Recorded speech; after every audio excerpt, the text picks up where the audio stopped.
you slip your little flyer into a dozen or so of the right, because some of those magazines are so niche, right? Why didn't you tell me this sooner? I'm going to go to Barnes & Noble today. I just remembered it. But it just makes good sense for you to get your course or your book or whatever and stick them in these art magazines.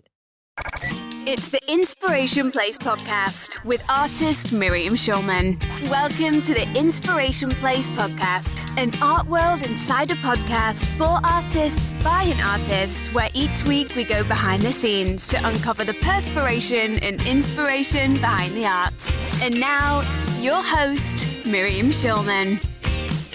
Welcome to the Inspiration Place podcast. I am so honored to have Jen Lehner back in the studio so that we can Kvetch and Kvell of all things happening in the art world and the internet and whatever we feel like talking about because we can. Because it's our show. That's right. All right, my friend, who wants to start first? You go. Okay. So I have Kvetch combined with a Kvell type of thing. So I've been doing lots of research to back up. Like when I write my books, what I do is I just will write down what I think. And then what I do is there's got to be some article somewhere that will back this up. And then I go look for the research. That's what I love do. Okay. So I was using ChatGPT to do research. And if you're watching this on YouTube, you will see it. But if you're not watching on YouTube, don't worry, because we will describe to you or read to you exactly what this robot said to me. I call ChatGPT a robot. The robots. That's accurate. It's accurate. That it's a robot? Yeah. I have this thread on my ChatGPT to help me with research.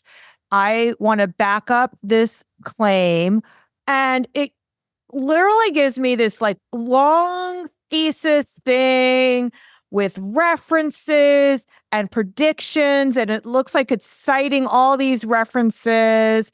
I was like, oh, this is great. Now give me a short paragraph acknowledging the references you cited in 1, 2, and 3 as above. Okay, and then the research for this. Okay, then I say, please give me the full references that I can add as footnotes to my paper. And here's what it says. Since the references I provided, Gartner 2023, OpenAI 2023, and MIT Technology Review 2024 were hypothetical. Oh my God. And based on the context of your query, they do not refer to real publication. Holy cow. However, if you're preparing a paper, here's how you can format real references. And then it took the things and formatted it for me. And I was like, we're in trouble. So I say to him, what do you mean these were hypothetical? Did you make this data up? Yes. And ChatGPT says, yes. I used hypothetical references in my response to illustrate how you could present real research and predictions about AI in your writing. These were not based on actual studies, but were crafted to help guide the structure and content of your argument. I did not intend to mislead. Those citations were placeholders to demonstrate how research might support the points you're making about the limitations and future of AI. If you'd like to use real research, I recommend you conducting specific searches, and it gave me 3 different things. I'm glad that you brought this up because people need to know. Because when you do ask a question to get facts from ChatGPT does present it as fact, and it looks so real. Yes, it does. That's when you go to perplexity.ai and also cross-reference it with, I would say Perplexity is the best for research, but Claude is pretty good. I think so. Know. I didn't know that. All right. Because they will automatically, the thing about Perplexity is they automatically give you real citations. Really? And that's a paid subscription, right? Yeah, I pay $20 a month. Although I'm sure there's a free version. No. I need to do real research for my book. What my Kvell was going to say, that I'm finding Google to be better now for doing that same kind of query where I say, give me a reference for this claim, and then it will give you real stuff. Yeah, because they're incorporating AI into Google as well. So that makes sense. Good. Okay, good. Yeah. Okay. I don't want to hog the mic, so I'll switch it back to you, even though I have other things related to this. Can I do 1.5 bells? You can do whatever you want. Okay. So I wanted to tell you what I did with my smart glasses this week when I was in Miami. So I have Ray-Ban smart glasses. Highly, highly recommend. They do everything. You can have them prescription. They're transitional, so they can be sunglasses. Did I already do my smart glasses on the show? We did. So let's just say that I use them all the time. They come in handy. They're just wonderful. But so I was walking around Miami, so hot. Oh my God. I just didn't want to move an extra inch. I didn't want to pull my phone out and open up the map. So I just looked at the skyline because I didn't know which one. I kind of had lost my way back to the hotel. And I gave it the name of the hotel. And I was like, I looked at the skyline. That's all I did. I didn't touch my phone. I just said, hey, META, because that's the wake word. So, hey, Meta, which one of these is my hotel? And Meta said, it's the tall blue one with the glass windows. What? How did it know? Well, I named the hotel. Oh, which one is XYZ Hotel? Yes. Right. And then it said, it's the one, and it saw the skyline. So it saw what I saw is what I'm trying to say. And it comes in handy all the time like that. Like I'll say, what am I looking at? Or, what am I looking at? Or you could say, who is this artist or whatever. So that's really cool. That's the half of Kvell. Okay. The other one is I just freaked out because right before we went live, I went to check out, shout out to Lou Bertone, who told me about this. He's like, have you checked out Google Notes LM? So I had not. So I'm encouraging all our listeners to go check out Google Notes LM. It's a note-taking app combined with like the features of ChatGPT in that any content you upload to it, you can have a conversation with, okay? But what's different is that based on the sources that you add, there's this little button that says create an audio summary. So I clicked it and all I had uploaded was a deck with 7 slides, and the slides were not informative. They were like title slides, but it was the only thing I had handy at the moment. Again, I'm just experimenting, right? I hit it. It gives me a 7-minute, 14-second audio of the slides. And okay, wait. It? I had an idea while you were just talking now. Yeah. Mm-hmm. By the way, listeners, she yelled at me for interrupting her too many times.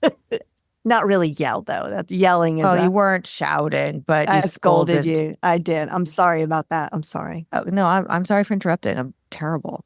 Okay. So I'm wondering if an artist could upload just the pictures of their art to this and what would happen. Can we do an experiment and find out? Yes. Let's upload my art. All right. So I'm going to, oh my God, it wants me to log in or continue with download only. Okay. Don't you hate that? Like you're doing work and suddenly they're sending you a text to your phone and your phone's like in the next room because you're trying to concentrate. All of that. And you go, for sure. It's a kvetch that I wasn't planning. And then you go to get your phone for the code. But by the time you get to the kitchen or wherever your phone is, you forgot that that's why you're going. And then you have a snack, which is why I can't zip my pants anymore. That is so like a real thing that is happened to every single person. Like you bring your phone back and then then you realize, oh, wait, it's because I needed this code. But by then the code has expired. That is so accurate. I'm trying to make sure that we are entertaining while you're looking for this stuff. This is going to be family portraits. It says only the visible text on the website will be imported at this moment, but we'll see. We're pioneers, so we're just experimenting here. Okay. So I don't know if there's enough text on here. It's like my portfolio. And if this is a total fail, are we going to delete this whole section? No, because I think I told some good jokes in there. Yeah. Are you kidding me? This thing comes up that says audio overview. And then notice it says 2 hosts, English only. So this looks like deep dive conversation. So I'm going to click generate. I mean, it's a robot and it's got a lot to say about your stuff. Clearly. I hope this is as good as the other. Okay, ready? All right. Yeah, I'm ready. ever wish you could just like hit pause on life's most precious moments? You know, those fleeting bits of family magic? Those ones that a camera can't quite capture? Oh, absolutely. Like that mischievous glint in your child's eye. Yeah. Like right before they erupt into giggles. Yes. Or the way, maybe like the afternoon light just bathes. Hit pause. Sales copy right here. I'm blown away already, but what the listeners need to hear is what we uploaded were all my portraits. I just want you guys to know that we uploaded from my website. We'll put the link in the show notes to the page that we linked with it, and it was all family portraits. I'm already blown away. This is amazing because now it's so easy for my artists to make like a video. You don't have to talk. You don't have to perform. You don't have to be facing camera. You just have like showing your art with this voiceover. Okay, keep playing. I am so impressed. To your family room in that golden glow. That's exactly it. And that's exactly what we're diving into today. Okay. The world of Shulman art. We're going to uncover how this artist takes those feelings, those memories, and transforms them into these timeless watercolor portraits. It's amazing. What's really fascinating here is the artist's commitment to going beyond the surface. Yeah. It's not just about, painting a picture. Right. It's about capturing like the essence of a family. Okay, so let's unpack this whole essence idea. The website mentions something called, get this, remembered impressions. What does that even mean in the context of a portrait? That's a fantastic question. And it really speaks to the artist's unique process. Yeah. So instead of simply working from like a reference photo, Shulman art emphasizes getting to know the subjects, like actually observing their interactions and listening to the stories behind the chosen pose. Okay, I want to pause here and just say right off the bat, I'm dying. It's so good. Like we're right off only the bat, a minute in. it would be so easy to take this dialogue, put up your art, like just slideshow fashion, with this audio track over it, and that's the featured video on an artist's webpage. Yes. And it can simply say a conversation about Shulman art. Oh my gosh. You want to hear a little more? Let's see.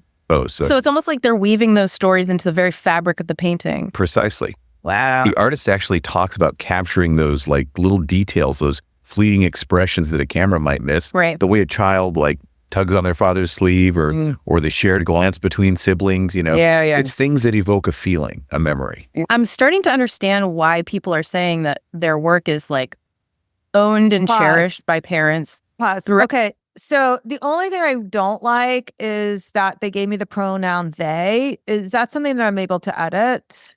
No, this is like beta. So these are your choices. Change the playback speed, download it, or delete it. Okay. So there's no way I can edit the copy at all. No. Okay. All right. Fine. Yeah. I mean, and again, we didn't upload images. We just did a link to. I know. Page. I am so blown away. And I'm giving homework to my listeners. Love This it. is homework. Okay. Okay. What is the name of this program again? It's Notebook LM, but it's technically owned by Google. So go. Okay. And how much does it cost before we? This is free.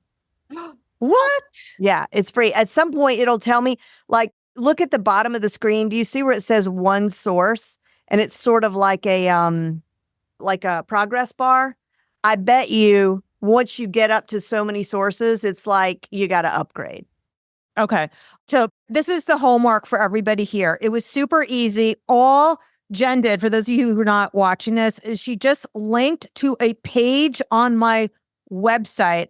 And I'm going to, for the YouTube watcher people, can you just click on the page so they can see what they got it from?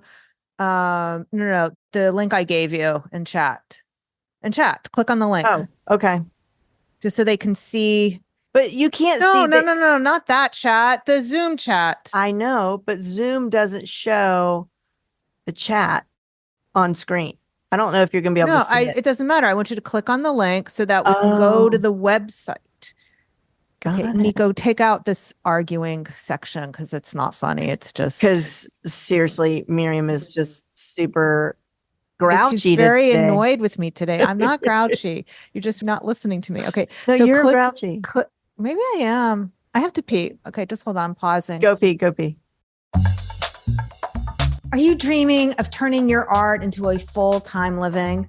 Over the last 20 years, I've built a multiple six-figure art business, and I want to show you how I did it. That's why I created the Passion to Profit framework to help artists just like you develop their businesses so that you can have time and freedom to do what you love. And now my forthcoming book with HarperCollins Leadership, Artpreneur, on how to make it as an artist is finally ready to order.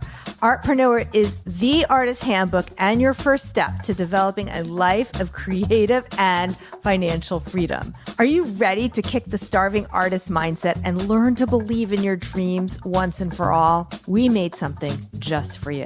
Artpreneur Accelerator is a brand new curated coaching experience based on the principles of my highly respected peer-reviewed book that breaks down the 5 fundamentals for building a successful art business, including plans for production, pricing, prospecting, promotion, and productivity. And the best part, this experience does not cost hundreds of dollars or thousands of dollars. All you need to do is purchase one book, which costs less than $20. And then this life-changing course is all yours. So here's what you get. The Artpreneur Accelerator experience includes Artpreneur Live. Just bring all your Artpreneur questions to these sessions and get answers. Then it's the Artpreneur Affirmation Series. You'll get instant access to a dozen mindset sessions designed to help you bust through your starving artist mindset blocks and get you thinking like an abundant artist. And finally is the Artpreneur Appendix. Save yourself countless hours of procrastinating searching for the best resources. We've curated websites, directories, and tools that you need to grow your art business. Now, all of this is valued at over $2,000, and it can all be yours for the price of a paperback book. To get access to the complete Artpreneur Accelerator experience, purchase one paperback copy of Artpreneur. All you have to do is look for the order number on your receipt, enter that along with your name and email at schulmanart.com/book. That's it. You'll get access to the Artpreneur Accelerator classroom immediately. Can you believe it? And all for the price of a paperback book. So what are you waiting for? Just head on over, put that into your shopping cart, or go to your local bookstore and order the book. I can't wait to help you along your art journey. So those of you who are watching on YouTube, there is copy on here. There are pictures on here. I don't know if they're able to see all the pictures or just the first one. I'm going to assume. I don't think it saw any pictures because when I put the link in there, it said it only takes the copy, the text. So who knows? Who knows? I mean, it is the almighty Google, so maybe it sees, but it just is limited. Okay. So here's the homework I'm giving our listeners. I want you to try this. I want you to create however length you want it to be. Create something, share it on Instagram, and tag us. So I'm at Schulman Art, SCHULMANART. And Jen, tell us your handle on Instagram. At Jen, JEN_LEHNER. Okay. So I will be sharing those to my stories. I want to see who's willing to play with this stuff. Let's see what you can do. Do it with your art. Let's see it. Beautiful. Thank you for sharing that, Jen. That was amazing. Yeah, it's going to be fun. Also, for those of us who are course creators, and the other thing that it allows you to create, in addition to that audio thing, there were buttons that allow you to create a study guide, a table of contents, a glossary.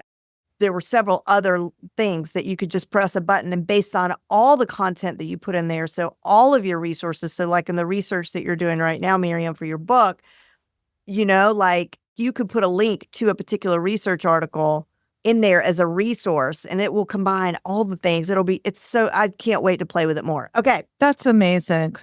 My Kvetch is really not that big a deal, and it's getting better, I would say, but I really can't stand it when you make an appointment with, usually it's like either the dentist or maybe it's a contractor of some sort, like for your home, and then they call you and leave you a message and tell you that you need to call them back to confirm your appointment. And I'm like, first of all, the assumption is if you don't call back to confirm the appointment, they're going to cancel it. It drives me insane. It is 2024. We have a lot of things that we can use, text messaging, like all sorts of automations. Like, please don't call me. And please, God forbid, don't make me call you back. If we're going to do this at all, I'm okay with the text message that is like right, C with to the confirm. C to confirm. Right. And I want to tell you that every single introvert in my audience is like nodding their head yes, because I know they have phone phobia. Yeah, it just gets worse all the time. And it creates a chore. It's like, what? Anyway. It is a chore. That's it. That's my only kvetch. All right. I have a Kvell. Oh, yeah. Okay. So I subscribe to the Art newspaper, which there's also a podcast that goes along with it. If you like British voices, really good podcast. Love them. Love Yes. British voices. Okay. So this is, just so you can see. I can't see. I will read it to you. Where is the big museum blockbuster on AI? So it says, even the science-themed PST art exhibitions opening in Los Angeles. By the way, I did not know what PST art exhibitions are either. For those who don't know, so don't feel bad. Getty puts out these science technology based exhibits. But what they're saying is that even though these are science themed exhibits, they don't focus on AI at all. And it's a big missed opportunity. So this is neither like a Kvell or a Kvetch, really. I just like the content of the article that we're going to discuss. Okay. That's allowed, right? Yeah, that's of course. We will allow our that. show. So, right. Okay.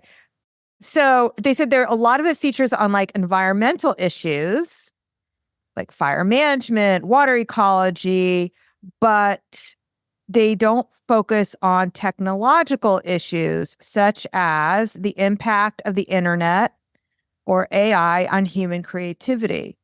And that is like a topic I'm fascinated by.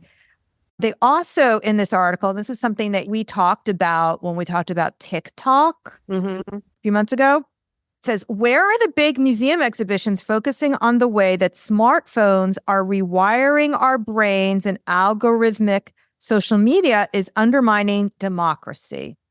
Exactly what you talked about. Completely. And this is a British-based publication. I think it's sponsored by Christie's. Where is the blockbuster on how generative AI is changing our culture, if not yet our consciousness? These are like very interesting questions. Yeah, and then very. What this article says is artists are not afraid of these issues. And then it lists a bunch of artists who are working with these ideas, but it criticizes museums. So this is what it says, that most art museums just have not caught up. They lack the knowledge and confidence to take on these hardcore topics. And that when artists do technologically based exhibits, they said the artist has to deliver all the hardware, software, programmers to train the staff and how to operate everything. Oh my God. Yeah, so I guess this is a Kvetch, isn't it? Like, yeah. Well, no, but it's also like it's informative. It's informative. Yeah. Now, where was this published? This is in the Art newspaper. So I know that you do a lot for your Alexa briefings. The Art newspaper, it also has an app where you get the same articles in the app form, and I'm subscribed to both. And for artists listening, you really should. I'm not going to should on anybody. I think it's a great source. Let's just put it that way. So I have the app, I listen to the podcast, and I read the newspaper, and I subscribe to all of them. And there are a lot of AI articles in here. I love that they're talking about that. I mean, my gosh, it's just so disruptive to every part of our life, truly. Yeah. But I love the way that it says, artists are not afraid to tackle the hard issues. Yeah. I mean, throughout history. Yeah. One of the people who were released in that swap recently, remember we swapped prisoners with Russia? Mm-hmm. One of them was an artist who was doing political art. Oh, So I she didn't was know that. one of the prisoners released. Yeah. I didn't prepare for this. I want to hear based more. on that. I want to hear more. I was just thinking about that the other day because they alluded to one of the people who was released. And I was like, I want to hear from all of them. I want to hear about their experience as a captive and then their experience now that they're back in the real world. I've always been fascinated by. Well, it was interesting because she was saying when they first were taken out of the prison, they like put a hood over their face and she thought she was going to be shot. Oh my God. Yeah, it was really scary. I want to see if I can pull that up on my app so we can discuss that one if you want to. Yeah. Oh, here it is. Okay. The stuff is fascinating. I'm just going to tell you the first headline that just got scrolled on this app. Okay, this is my Kvell, by the way, this app. Okay. There we go. Former Trump advisor and Russian state TV commentator charged with money laundering through art and antiques. See, this is the kind of stuff I get. It's like so fascinating. Wow. Okay. If I can find the prisoner swap.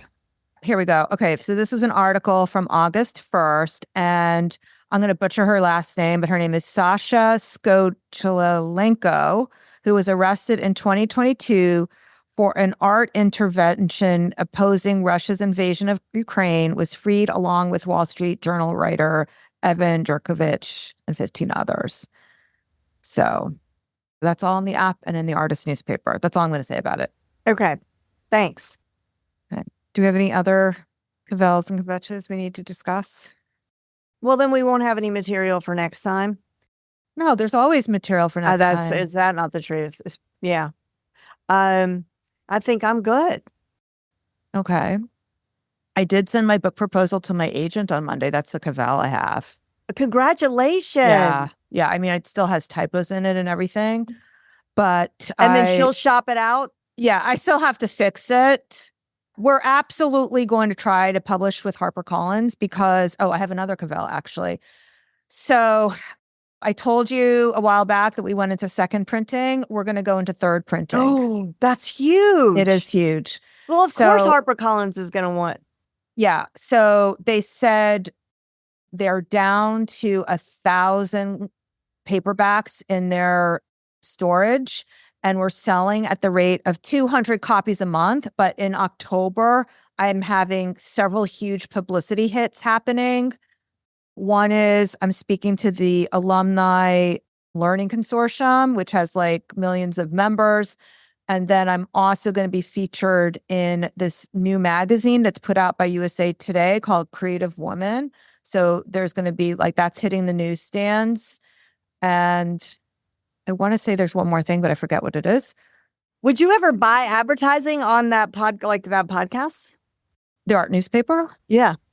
They don't have anything on the podcast because it's sponsored by Christie. They don't have any other advertising.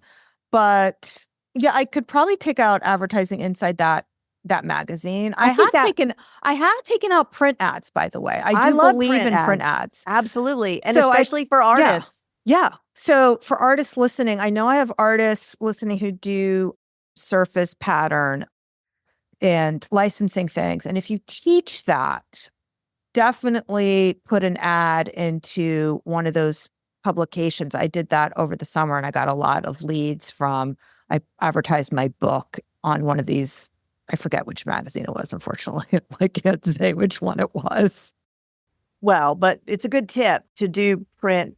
It's just got to be strategic. I mean, it's too expensive for you to advertise in the New York Times. So look in what is your local niche magazine, the kind that they put for free at the dermatologist's office. So women who are going to get Botox, they pick it up and they see your art. That's where you want to be advertising.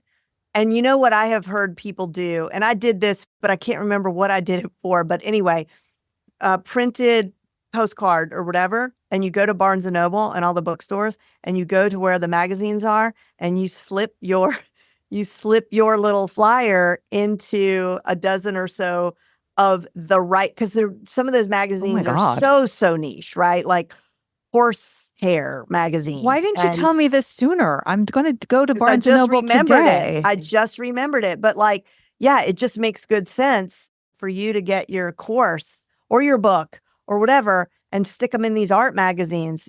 You just be careful because like you don't want the manager to come tap you on your shoulder. I know. I'm sure they don't want you doing that. I mean, I'm sure No. that it is technically not allowed, but like it is easy to do and nobody's hurt by it. So in other words, when you go to the dermatologist's office and you do whatever, you put your postcard in all the magazines that are lying on the coffee table. Oh, yeah. I didn't think about that. That's great. Yes. Okay. Although, how many people are picking up magazines in the doctor's office anymore? Every single one. They're looking at their phones. And I think the doctor's offices aren't. Now that you mention it, I'm thinking of my last 2 appointments. I don't recall seeing. That used to be a pleasure. That's when I would read my People magazine, No. I think people still do it. Okay, well, let's all look and see and report All back. right. You know what, listeners? Let me know. Homework number 2. Yeah. Yeah, homework number 2. Send me a DM or an email or put a comment underneath this. Do you still read magazines? And next time you go to some doctor dentist appointment, are there magazines in there? And look around the lobby, the waiting room, and tell me if people are reading them or if they're all looking at their phones. Phones, Maybe. probably. All right. When we return, we'll have one more Kvell. But first, I used the LM Notebook from Google to create this snippet for you of my first book from Artpreneur. Enjoy. Okay, so you ever get totally obsessed with something as a kid? Like, really obsessed. For me, it was magic tricks. Like, I'm talking hours practicing card tricks, making handkerchiefs disappear. My poor parents, right? But I remember my uncle, pretty serious guy, watching one of my little shows. And he says, "You've got a real knack for this, kid." Mm-hmm. And it wasn't even about becoming the next David Copperfield or anything. It was just that someone recognized that spark, that feeling someone sees that in you. That can be really powerful. And it's actually really connected to what we're diving into today. Chapter 1 of Artpreneur by Miriam Schulman. All about tapping into that creative fire and turning it into a real business. It's amazing how these little things when we're young can stick with us, right? That one bit of encouragement, it can stay with you for years. Totally. And Schulman starts the chapter with this great story that shows this perfectly. Picture this. Atlanta classroom, 4th grade, sweltering hot. She's sweating it out. Oh, I can imagine that humidity. Right. So the teacher's holding up this piece of green felt and asks, "Does anyone know what this is?" Schulman doesn't even hesitate. Yells out, "An eighth!" Now, in her head, she's thinking like an eighth of a pie, Yeah. Perfect slice, a true artist's eye for detail. But everyone starts giggling. Because, of course, the teacher meant a fraction. Oh, that classic kid logic. Totally wrong and totally right at the same time. Exactly. But here's the best part. After class, the teacher pulls Schulman aside. And Schulman's thinking, oh no, here comes detention for shouting out. But instead, the teacher asks her to design the class jack-o'-lantern for Halloween. You see that 8th outburst? Yeah. It showed something. The teacher saw past the wrong answer and saw how Schulman understood shapes, recognized her as an artist. And that's what it's all about, isn't it? The power of belief, not just in ourselves, but having other people believe in us too. They see our potential even when we don't. It's like giving yourself permission to own that identity, artist, entrepreneur, whatever it is. Let's be real. There are always going to be voices in your head, even telling you you're not, trying to squash that creative spark. But Schulman's really saying anyone can be an artist. But to be an artpreneur, that takes a certain mindset, certain skills. So it's like she's saying, okay, you've got the creativity down, but now you need that business side too. That's where her 5 core elements come in.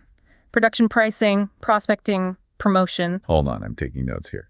Production, pricing, prospecting, promotion. What was the last one? And the one that gets us all, even those of us who love a good spreadsheet, productivity. Production, pricing, prospecting, promotion, and productivity. You got it. It's like the 5 pillars of like creative empire building or something. Right. And it's interesting how many artists I know, they might be incredible at the actual creating the production, but ask them to put a price tag on it, forget it. Oh my gosh, tell me about it.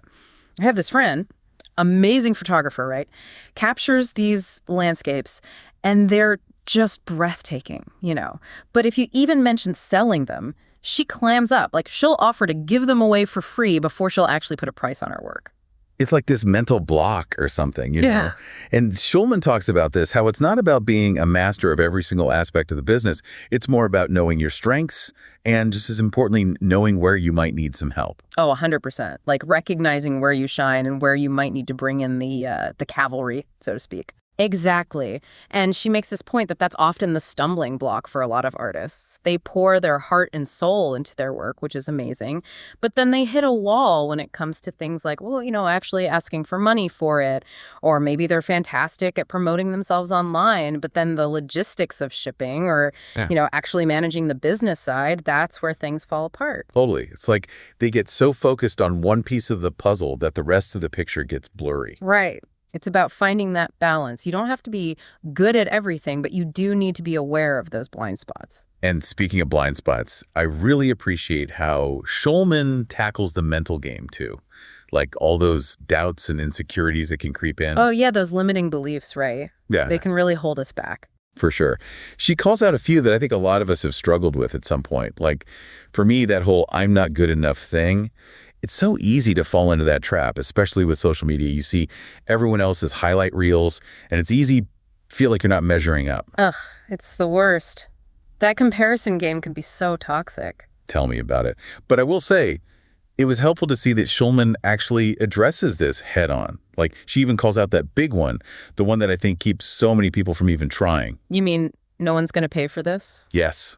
That fear that your art isn't valuable, that no one will want to buy it, it's like this instant dream crusher. It's so ingrained in our culture, too, that whole starving artist trope. Totally. But the thing is, Shulman doesn't just say, like, oh, just think positive and it'll all work out. Like, she actually gives you practical exercises, ways to actually change those thought patterns. Which is so important, right? Because those negative beliefs can be so deeply rooted. And then there's her own story, which is like a masterclass in overcoming those doubts. This woman went from Wall Street to becoming a full-time artist, author, online educator. Talk about a major life pivot. Seriously, it's like something out of a movie, trading in the suit and tie for a paintbrush. Right, but it really shows you it's possible. You can create a life that's actually aligned with your passions. And her success just makes her message even more powerful because she's living proof that it can be done. Absolutely. Yeah. And you know what I found really interesting? She talks a lot about the importance of building an email list. And I'll be honest, at first I was like, really? Email? Isn't that a little old school? Especially in the age of social media, right? It seems like everyone's focused on going viral. Right. But she makes this really compelling case for why email is still so crucial. Basically, it comes down to owning your audience. Like with social media, you're kind of at the mercy of the algorithm. But with email, you have a direct line to the people who actually care about your work. It makes sense when you think about it that way. You're not just shouting into the void and hoping for the best. You're building a community. Exactly. And she talks about how when she first started out, she was so caught up in chasing followers and likes. Oh, I think we've all been there. Oh, for sure. But she realized that it wasn't until she shifted her focus from just getting numbers to actually nurturing those real connections that her business really took off. It's about quality over quantity, isn't it? Building relationships with people who genuinely resonate with you and your work. Totally. And that actually reminds me of something else she said about those early days. Yeah, and you know what I really like about this book? It's not just about getting inspired. It's about what you actually do with it. Like, Shulman lays out all these steps you can take. It doesn't feel out of reach at all. I totally agree. It feels like she's right there with you every step of the way. Like she's saying, I've been there, I get it, and here's how to do it. It's like that saying, right? The hardest part is starting. Yeah. But for a lot of us, that fear, that's exactly what those limiting beliefs do to us. So true. And I think what I find so inspiring about Shulman's message, it's not just for painters and sculptors, This whole idea of bringing your passion and making it into a business, it could be anything, writing music, cooking, even coding. It's about owning what you're good at and figuring out how to share it with people in a way that feels right for you, but also important that lets you keep doing it. Exactly. And on that note, it's important to remember that building a successful business, it takes time. It's not like you snap your fingers and suddenly you're rolling in it. It takes showing up every day, putting in the work, and being open to learning as you go. It's like that saying, how do you eat an elephant? Yeah. Half. One bite at a time. Which reminds me, remember Shulman's story? Wall Street to watercolors proves it's never too late to change, no matter what point you're at in your life. That's so true. Embrace the journey, right? All the ups and downs, the unexpected detours. Trust that every step you take, even the missteps, they're leading you where you need to be. So as you dig into Artpreneur, I want you to think about this. What's one limiting belief that's been holding you back? And what's one tiny act, just one little step, that you can take today to start breaking free from that. Remember, even those amazing masterpieces, they all start with a single brushstroke. This has been The Deep Dive. Thanks for listening. Now let's get back to the show. Did you notice I'm in a better mood since I peed? I did notice. Yes. Oh, did you ever use the thing on your phone where you hold it over a foreign language and it will translate it for you? No, I'm going to do it right now. Oh my gosh. I I'm gonna I write do that for Hebrew. Hola, ¿cómo estás on here? You use, I think it's the Google Translate, but then you use the camera. Do you part go to of it. Google or do you use Oh, I see. Gotcha. Google. Oh, translate right here. Oh my God, it worked. It said, "How are you?" Hi, Isn't how that are you? cool? Yeah, that's amazing. It's really cool. Thank you. Another unexpected Kvell. See, I told you Yeah. we never run out of things to Our say. life is full of Kvels. So rich. All right, my friends, thank you so much for being with me here today. Thanks, Miriam. We'll see you on the podcast Inspiration Place. Not Jen, but me. Same time, same place next week. Until then, stay inspired. Bye for now.